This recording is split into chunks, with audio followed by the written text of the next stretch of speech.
Queen of all media, Chris Aquino, muli daw nag-positive sa COVID-19. Meron pa bang COVID-19, Diyosa?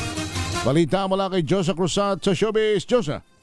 Muling nagpositibo sa COVID-19 ang Queen of all media na si Chris Aquino. Ilang araw lamang matapos ang kanyang huling hospitalization. Sa kanyang Instagram story, ikinuwento ni Chris na nagsimula siyang makaramdam ng mga sintomas noong nakaraang linggo, kung saan ibinahagi rin niya ang larawan ng isang antigen test kit na may 2 linya bilang patunay ng kanyang kondisyon.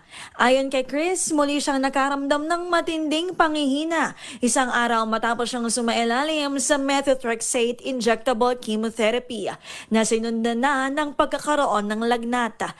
Sa isa pang larawang ipinost ng aktres, makikita siyang nakahiga sa kama habang tinuturukan ng kanyang medical staff bilang bahagi ng kanyang patuloy na gamutan at lunas sa kanyang mga iniindang karamdaman. Ito si Josa Cruzat nag-uulat para sa DZRH, una sa Pilipinas, una sa Pilipino.